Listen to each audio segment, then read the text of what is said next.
Welcome to 3 Count Commentaries. This is your host, MagMongoSlade. Today we're going to be talking about Smackdown from July 15th, 2022. And it was not a good one. Wasn't a good one at all. I legit got frustrated during this show. But we got to do news and notes, then we're going to do a review. Okay? How about that? Right. So, for starters, Andrew Zarian of Mad Men Podcast let it rip that WWE was going back to TV 14. This got a bunch of people excited, super excited. I gotta tell you, I got emails about this. I got added on Twitter about this. It was everybody thinking that, oh my God, something has changed. TV 14, it's coming. July 18th, Monday Night Raw. Yeah, baby. We're about to be back in business. Blood, guts, and sex, and some more shit. And I was just kind of like, we'll see. Look, it don't matter. It's about philosophy, not what the rating is going to be. You know, if it was still the same garbage just covered in blood, is it better? No, it's garbage covered in blood. So it's not going to make much of a difference to me. But as I put on the community post, there was a reason WWE went PG in the first place. It had a lot to do with their sponsorships, specifically Mattel, who only does toys for children. They're probably not going to do any sort of business with the TV 14 company. WWE, they can get away with pushing the envelope a little bit, but I didn't see this being a long-term thing. I even said to myself, if they do this, they may do it for one episode for one reason. They want to shoot an angle for SummerSlam, so they're going to let everybody know, hey, it's going to be a TV 14 episode. They shoot one episode as TV 14, and then they back out of it almost immediately. But ultimately, I didn't see this being a whole big thing. I didn't see this changing much. And literally hours later, it came in, oops, whoops, sorry. They're not going to go back to being TV 14 on July 18th, but it is still being discussed. Like, what's the discussion? There's a reason why they went PG. There's a reason. Tell me that the reason why WWE went PG is gone, and I will be more likely to believe it. Now, with the Vince McMahon stuff going on, even though he hasn't been accused of anything, and this is, I want to talk about that one more time. Let's talk about it right here. You see a lot of people having these conversations like Vince McMahon has been accused of something. He hasn't been accused of anything. He's been investigated for some improprieties, but he hasn't been actually accused of anything. People are talking about these non-disclosure agreements as if they are lawsuits that have been settled out of court or something like that. That's not what this is. If you get hit with a lawsuit for sexual harassment or sexual battery or something like that, and you pay those off, that would still be public record, right? That still would be something that's in the public record. And I can understand why you might get into some trouble for that. Even though, it is what it is, I can understand why you get in trouble for that. We don't know what the nature of these situations are, which is why we have so many people familiar with the matter and not actual court documents. Because they find these sheets of paper, they have to explain why you would sign this contract. Only people who know for sure are Vince McMahon and the person who signed it. So he wasn't convicted of any crimes. There's nothing that actually says he actually did anything illegal. As far as we know, Vince is a very generous sugar daddy. We don't know that. And anything about passing girls like toys or sexual coercion or any of that stuff is coming from a third party who was not involved. So I don't see how that would affect, the sponsorships and things of that nature. And maybe now, I know it affected Netflix because they don't want to talk about this kind of thing in the Vince McMahon documentary. And in order to do it justice, they would have to. So Netflix was like, we'll quietly back out of this because WWE is not going to let us talk about this and we can't do the documentary without it. They'll probably just wait for Vince to die or something like that. Then they'll probably go into this kind of stuff. But I didn't see if that would have affected business, if that would have affected WWE's business, and sponsorships were breaking off left and right, and the stock was tanking and everything, and they were in panic mode. I can see how they would say, screw it, we're about to go back to the old ways. PG didn't work, we're going to go back to the old way. But they put in so much effort to fix the Attitude Era. It went through so much effort to fix it, and to try and to basically apologize and grovel for the Attitude Era. They put out an entire DVD that was supposed to celebrate the Attitude Era, and they spent most of it apologizing for the Attitude Era. They're not going backwards, unless they have a really good reason. And I'm talking like some serious money where, they don't need to cater to Mattel and Snickers and, all these companies. But part of the reason why they're able to get all these sponsorship stuff anyway is because they're a PG product. So when they backed out of it, I was just like, oh, okay, sure, whatever you say. Because I knew, like, as soon as we start the show, remember the last time we heard they were going to push the envelope. Corey Graves said, oh shit, on Monday Night Raw one time. And that was it. That's when Heyman took over. We got one oh shit out of that whole thing.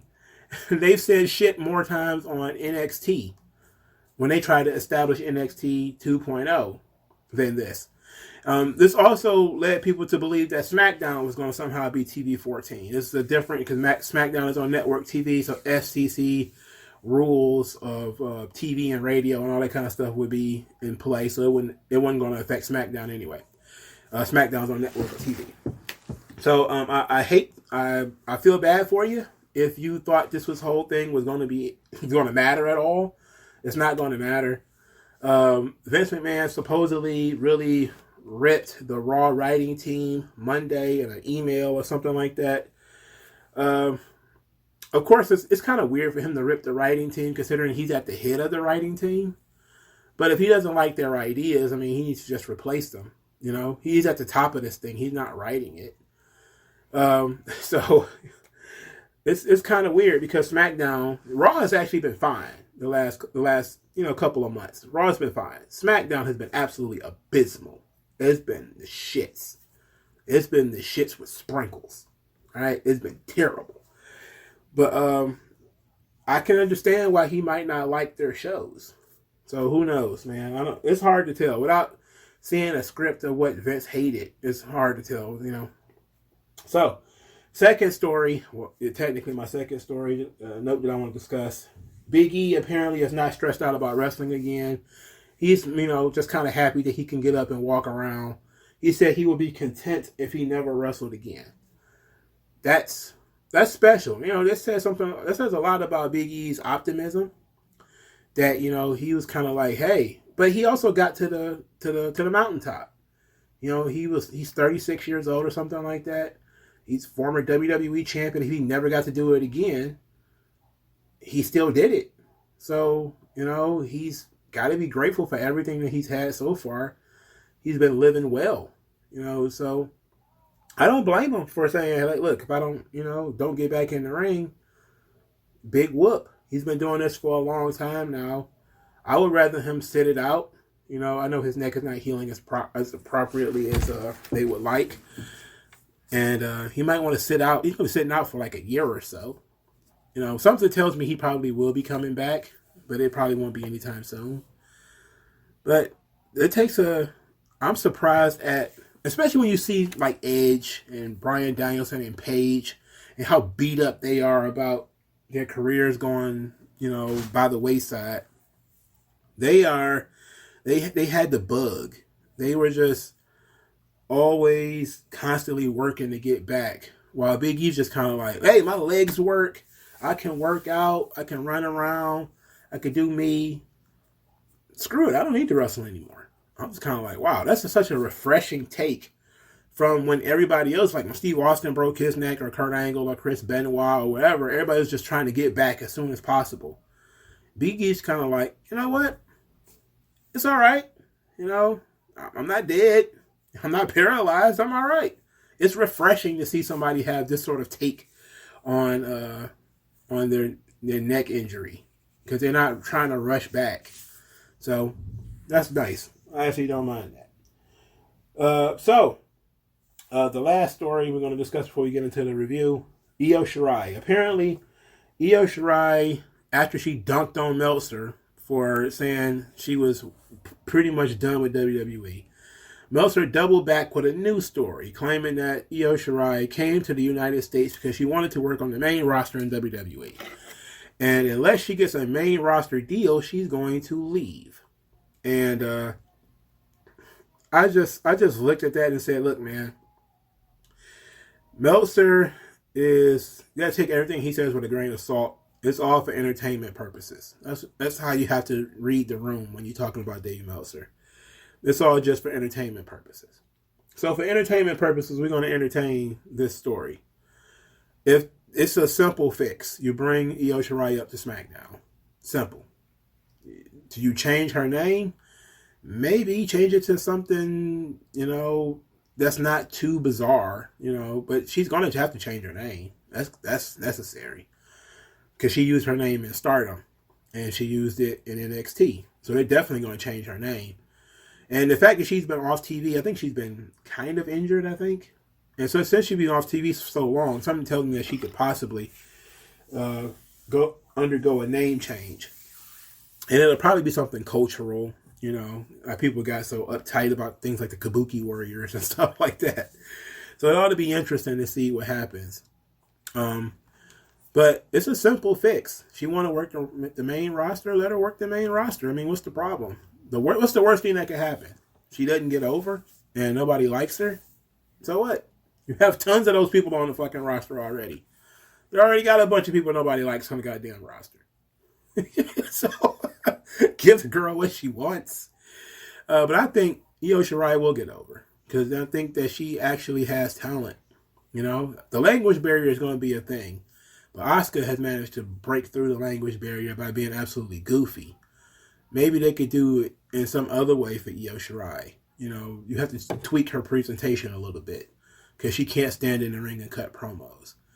But her English is not terrible. I think her English might be as good as Asuka's, but Asuka's English is not good at all. And the character sheet works really makes her English even worse.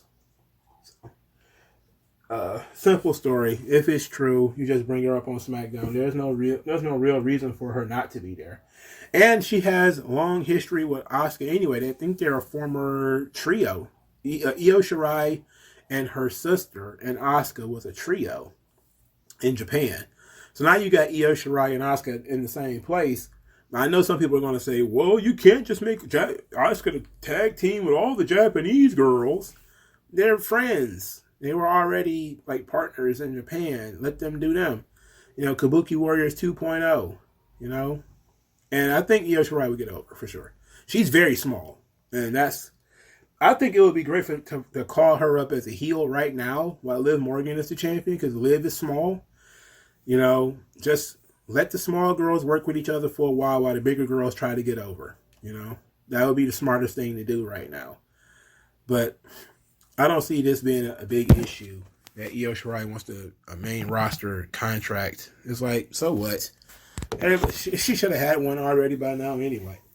All right, so let's get into this damn show. And this show is damned. You could damn it to hell. Pat McAfee starts the show. That tells you everything you need to know about this episode of SmackDown. He ran down while he was absent last week, means he got attacked by Baron Corbin. He said that the best thing that Corbin did was celebrate Shinsuke Nakamura the way Shinsuke Nakamura deserves to be celebrated. This is the best thing he's ever done in WWE. Then he says he knew bum-ass Corbin back when they played for the Colts. They was roommates. He said back then he was humble. He only had one bad tattoo. Then he came to WWE and became a full-blown asshole. Corbin got on the big screen, said that, asked Pat McAfee, don't you realize how easy it was for me to drop you? He says, I'm a fighter. You just run your mouth. And you used to punt footballs. Then he showed his arm, had some kind of cigarette burns or some shit like makeup or whatever all over it. Said that he got monkeypox from sitting in Pat McAfee's chair. This is so dumb. Or being so close to the WWE universe. So he's going to stay away from Pat McAfee for now. But he's going to see him at SummerSlam. Pat McAfee says that that's not monkeypox. Bum-ass Corbin is allergic to greatness. This is really good. Pat McAfee is really good. They shouldn't be starting the show. Like, they shouldn't. This is like middle of the show stuff right here. But look, I like Pat McAfee, man. I like him. I like it. I can't take him seriously as a worker. I saw, magazine guys like, if they need to be booking Pat McAfee to wrestle Roman Reigns, and then I see Vince Russo saying, what did he say that Logan Paul needs to be? I'm like, are y'all people crazy? Look, man, you have to be able to use these people in moderation. Don't let it go to your head too much. Right? Okay, we want to put Pat McAfee in a big time feud or in an important feud, a nice comfortable spot. He needs to have his own spot. He doesn't need to be mixing in with the champions and all that. He needs to have his own spot. And, Logan Paul needs to have his own spot. You want to make him a tag team champion or something like that? Okay, cool. Because I know that, I think him and his brother want to be tag team champions, Logan and Jake Paul. Okay, I can even put up with that. But we're going too far when we start talking about we need to push them over the rest of the roster. WWE knows how to create the pocket for people. They created a pocket for like Undertaker or a pocket for like John Cena or Goldberg or something like that, where they have their own thing on the show. They are their own attraction. They don't need a title. They don't even need to be in the main event. They are their own attraction, their own little pocket of the show that nobody else fucks with or interacts with, and they can do their own thing. That's what they need to be. That's why I was against Pat McAfee opening the show. But it also says a lot that this was it wasn't the best thing on the show, but certainly the best promo on the show was this. But it wasn't, show opening material for me. That I absolutely... But it says a lot that WWE thought that Baron Corbin and Pat McAfee needed like 15 minutes to start the show. Very odd. First match, Natalya versus Liv Morgan in a contenders match. And while they were doing this, they already announced that Liv will be wrestling Ronda Rousey at SummerSlam. So we all knew that Natalya was going to take the L. And then she did. Natalya lost to the Oblivion. Good. Apparently, Natalya no-sold Liv Morgan at a house show. She's also had some other kind of issues where the dirt sheets are saying that she has attitude problems backstage or something like that. When it was announced that they were going TV 14, she tweeted out some stuff about, I've been bad. Somebody needs to spank me. I'm just like, what the hell? This is what happens when you tweet out and go on TV and start talking about how you don't want kids. And this is like your life now. And you're getting older. And you can't do this forever. She needs to adopt something other than a cat. Maybe TJ Wilson, if she's not going to get pregnant and have no babies, TJ, you might need to tell her to adopt some. Okay? It's got to be something. All right? You got to be able to get Natalya off TV somehow. You need to give her some peace at home. She's doing too much freak shit, too much weird stuff. We got enough. Now, Natalya has never been really a problem, from my understanding, as far as her attitude and everything. So if she is acting out, then there's probably a reason for it. And, more than likely it's got to do with somebody else. Maybe she doesn't want to do jobs for fucking Liv Morgan. Maybe she feels like she's above that. Doubtful. But maybe she does. Maybe she just doesn't like working with these girls that she's working with. Maybe she's not enjoying her time currently in this role, which is entirely possible. But Natalya's been there forever. She's an institution. Even I wouldn't fire Natalya. I would just go hide her somewhere. I would hide her in the PC or something.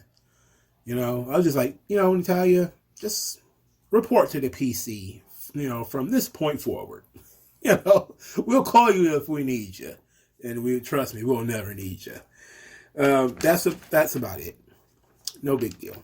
All right, so Theory, he's here. He's talked about how hard it is to be him, that he's collecting enemies everywhere. He's the youngest Money in the Bank winner, going to be the youngest WWE champion of all time. Paul Heyman interrupted, shook Theory's hands, said that he was responsible for giving him his biggest break in his career, and said that cashing in on Brock Lesnar on Roman Reigns at SummerSlam makes no business sense, and that he should work with Paul to create a scheduled title match so that Theory's name can get into the lights, so that he can be advertised. So this could be box office, big money. Just come with me and I'll help you become the big star that you want to be. And Theory says, I'm going to cash in Roman Reigns or Brock Lesnar. And says that I may need special counsel after winning the title. I may actually hire you. Offensive to Paul Heyman. That was offensive. This leads us to Madcap Moss later. Madcap Moss was about to talk and then Paul Heyman showed up. He gives him the same spiel that, I'm responsible for giving you your biggest break. And then said Theory ain't making good business sense. And that he wants Moss to do to Theory what Moss did to Corbin. Said that if you do that, well, then I can go to Roman Reigns. And then we can get you a scheduled championship match against Roman Reigns. You get the big lights and the advertising. You get to be in the main event. And Moss, of course, says, sounds to me like you're just worried about Theory cashing in on Roman Reigns. And that was it. I love Paul being the tempter here. Paul is the devil, all right? He's always trying to make deals and negotiate and all that kind of stuff, which is, a great little element, great little wrinkle to the Paul Heyman character is that, he's trying to find some way to nullify and neutralize this Money in the Bank thing. So him coming up to these two guys who he was responsible for calling up, by the way, because during the pandemic era, it was Paul who made the decision to bring up both Theory and Madcap Moss from NXT. And so, this match simply existed to have two Paul Heyman guys wrestle each other so Paul could try to tempt both of them. Now, the thing about it is Madcap Moss is a babyface, so he should have rejected the temptation based on Paul can't be trusted. So that should have been his angle. Instead of just saying, you're worried. It's like, who cares about whether he's worried or not? We already know that. You shouldn't have to tell us that. It should be, Paul, yeah, you gave me my big break and now I learned I can't trust you. That should have been his response. Is like, yeah, and then you gave me my big break, but then you abandoned me and I had to go work for fucking Baron Corbin. I can't trust you. And Theory should have said, yeah, you give me my big break, but you're not Vince McMahon. He's the one who put me in the position. He's the one who put me in this match. He wants me to be the WWE champion. What are you going to do about that? Mr. McMahon wants me to be the WWE champion. That's your boss. There's different ways of handling these things. I'm okay with Theory being arrogant and saying, oh no, I'm going to cash in. But I just would have liked for him to sprinkle that little, I'm the chosen one already. I don't really need your permission. That would have been a nice little addition to the story.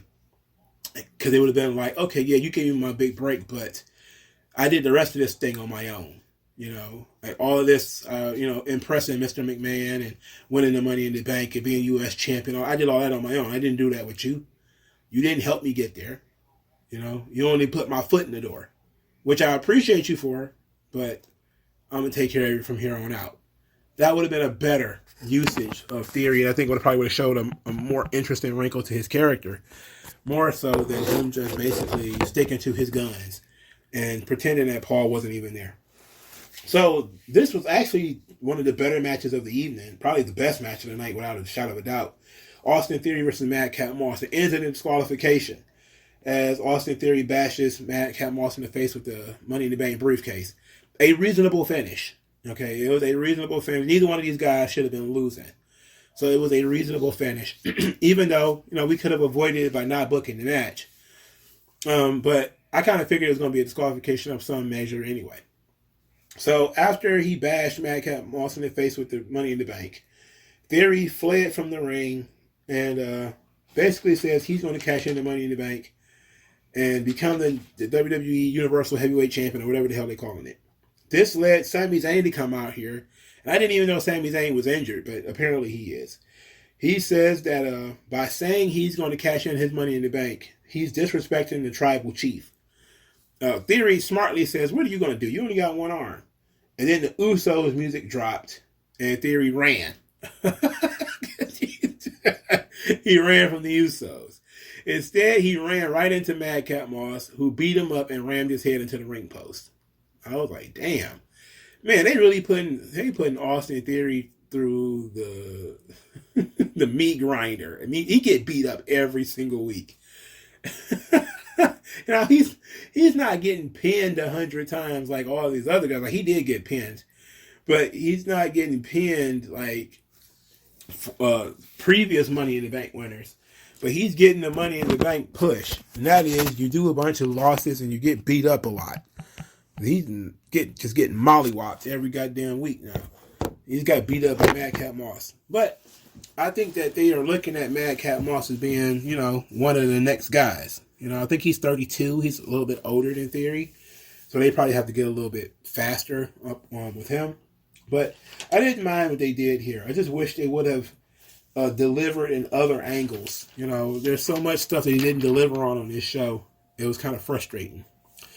Okay, so we got a Viking Raiders parody called The New Raid. I absolutely hated this. I hate The New Day. I despise The New Day. I abhor The New Day.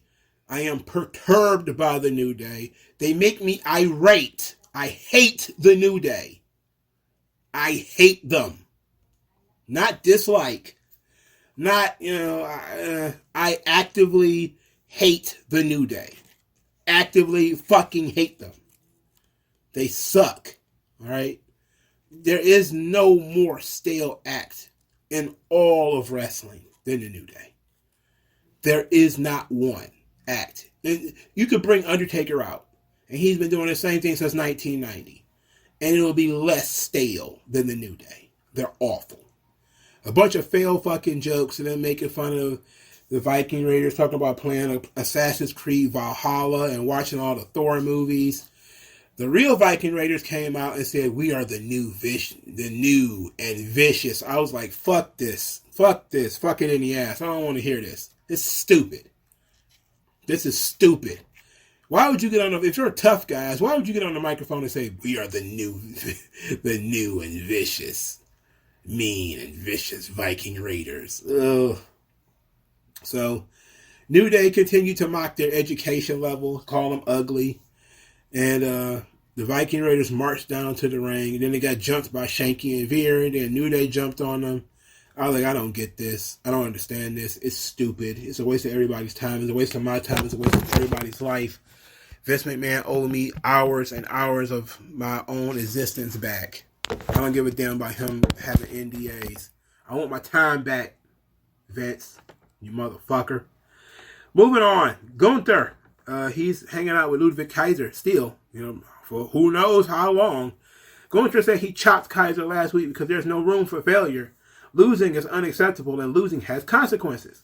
Kaiser said some stuff in German. I don't know what it was. Maybe I should have looked before I recorded this video. Matter of fact, I didn't see anybody translate what Kaiser said. Anyway, Gunther was pissed that Kaiser dared talk back to him or give him any excuses. So he told him to pull out his chest. Like he's talking to a little kid. Pull it down! Pull it down! And Kaiser exposes his chest and Gunther chopped him. And continue. Taskmaster Gunther. I love it. He is such an animal, bro. Like he's it's great. Like I'm not a fan of what they're doing in terms of teasing all of the dissension between the two of them. Like, how long can we possibly do him chopping and beating up on Kaiser? But I love Taskmaster Gunther. And now we're going to have Kaiser versus Nakamura in a rematch next week. So they skipped a week. Good. Instead of giving it to us back-to-back weeks, they're going to skip a week. Of course, we can't have Kaiser beat Nakamura, can we? Why would we want to 50-50 book that? But if they don't, then what? You got to have Kaiser get chopped again. And, I'm guessing they're just going to get the guy chopped again. But I like it. Okay, I'm liking Taskmaster Gunther. This is excellent. He's ruling with an iron fist. I just wish he had more guys. Like, if he'd had one more guy who could lose to Nakamura, then, it would make a lot more sense to him just have beaten up on the same guy again and again. All right. So, the next thing we got here is Lacey Evans. Lacey Evans was supposed to wrestle Aaliyah.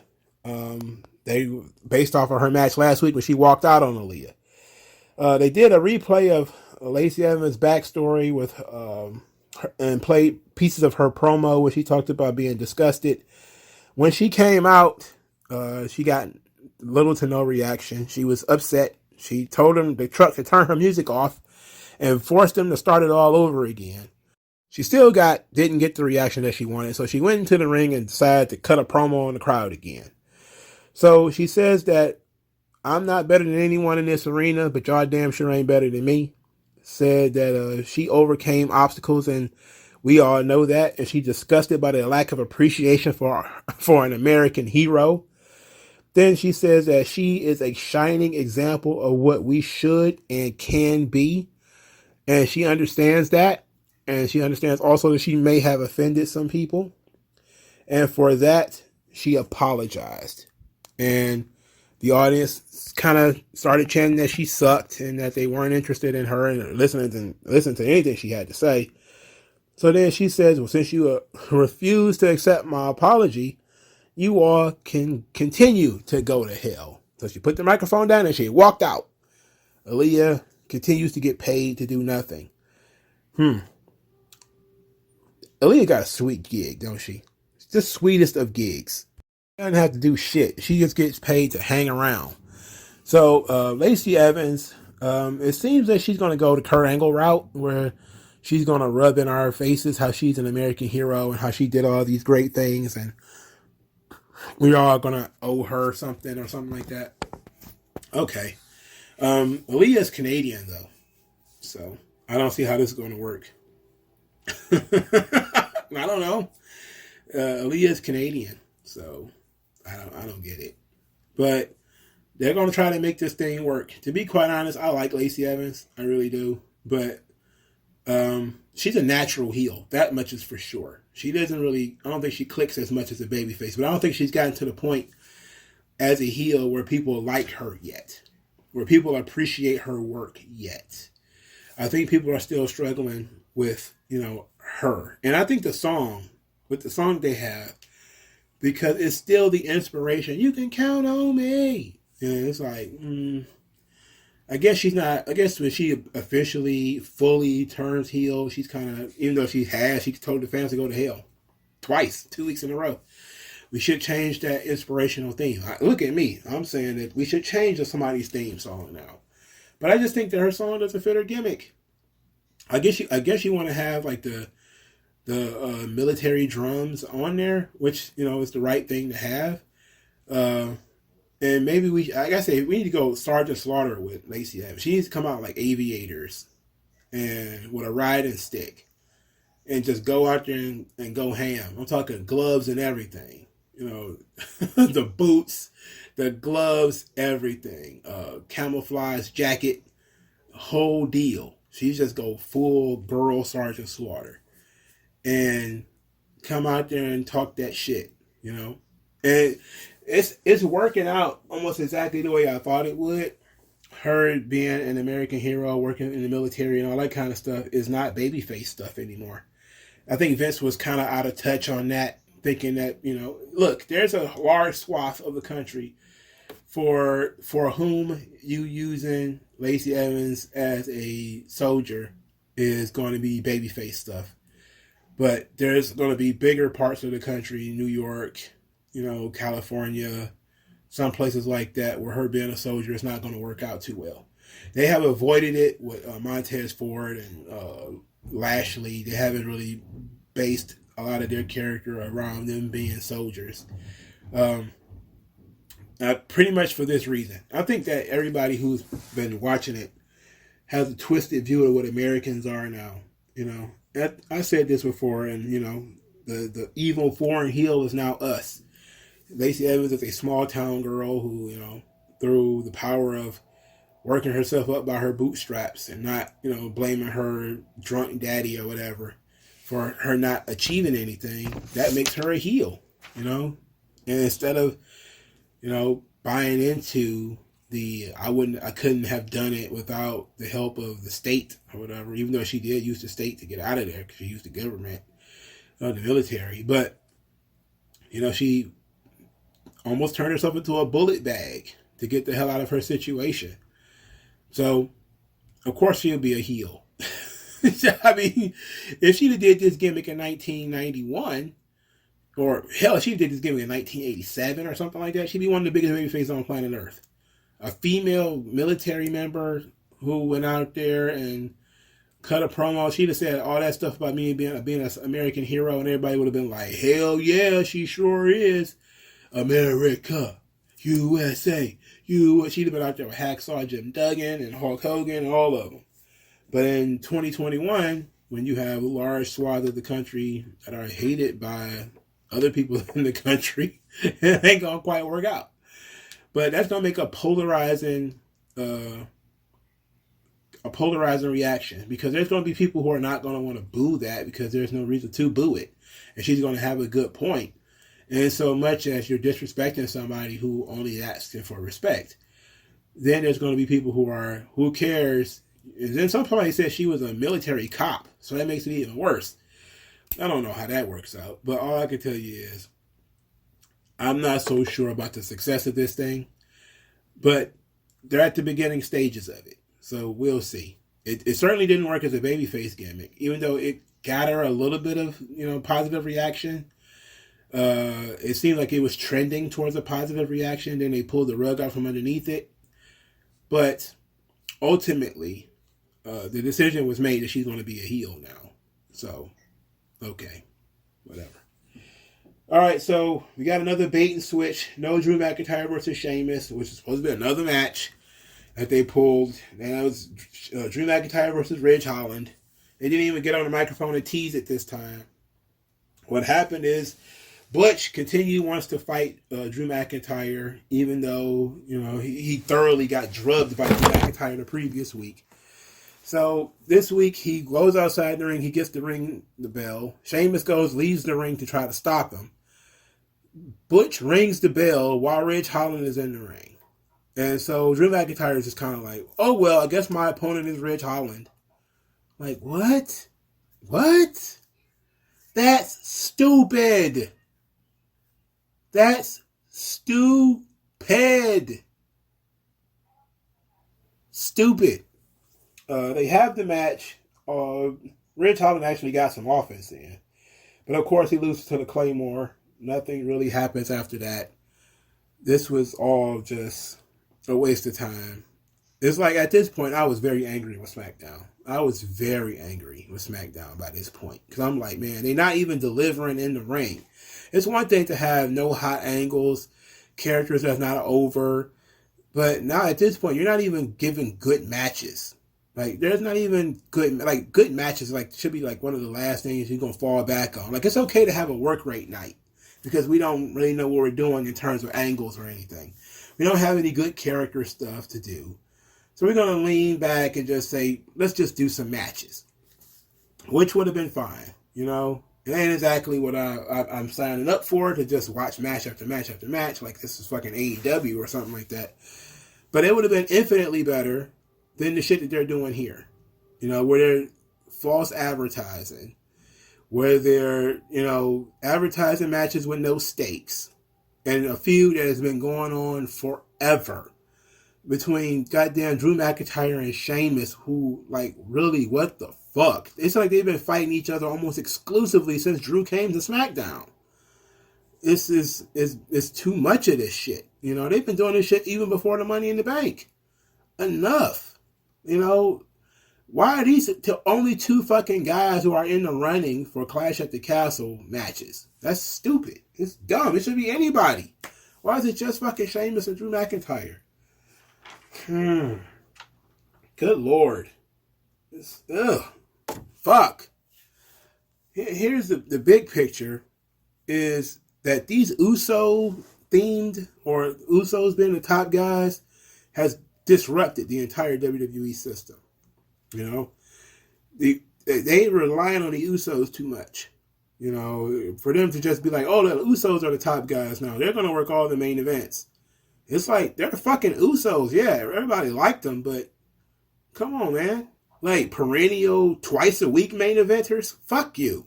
They ain't that damn good. They ain't good enough to main event both fucking shows in the same week. Come on. You know, you want to have to inject some fucking star power into SmackDown. SmackDown is fucking dead. All right? It's dead. They have no stars on SmackDown.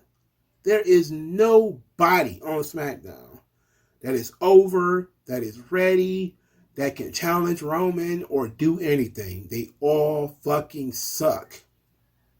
They all fucking suck. Everybody's on Raw. You know, at least you got Seth Rollins on Raw. At least you got Rey Mysterio on Raw. You got Edge, who's been teasing to pop up on Raw. SmackDown needs some hitters. What the fuck are they doing? You know? Like, what are they doing? I don't even remember how it got like this. You know?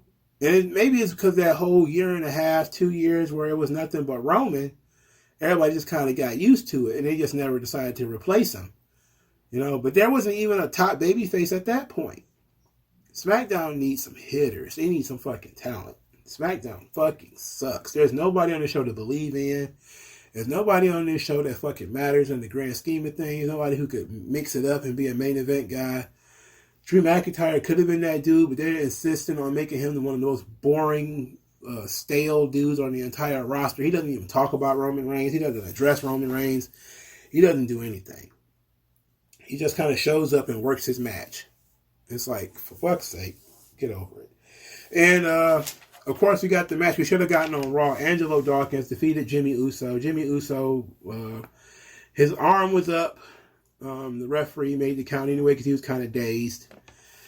They announced the special referee for the tag team championship match, and it's somebody nobody guessed it would be. It was somebody who has nothing to do with either team, which I guess is the right thing to do. It's going to be Slapnuts himself, Jeff Jarrett. And we got a vignette for Jeff Jarrett. And I was like, good Lord. I don't hate this idea, but I don't love it either. Jeff Jarrett is a Tennessee guy, and he's going to be in the middle of this thing. That ought to be nice, I guess. But really, I don't understand how we're supposed to work this thing out, you know? I don't understand the angle here. You know what I'm saying? Like, usually the special guest referee has something to do with the angle. Something to do with one of the two teams involved. Jeff has nothing to do with either one of these teams. He has no connection to either team. And is he really a big enough star to draw to that match? No. What the hell is Jeff Jarrett's purpose in this match? I don't know. I guess we'll figure it out. I don't think they care anymore. I think WWE Ben gave up on a lot of this stuff, you know, especially the tag team division. I think they gave up on that a long time ago. I think they threw they cast that rose into the water a long time ago. I think they're done with tag teams. But SmackDown has been abysmal lately. You know, it's just been almost unwatchable. It's just not been good. And it's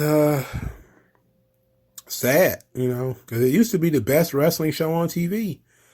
Now it's, you know, one of the worst. You know, it's up there with Rampage as being one of the most useless wrestling shows on television. You know, that's unfortunate, but it is what it is. Let me know what you guys think. Like, share, subscribe. I'll talk to you guys later, man. Peace out.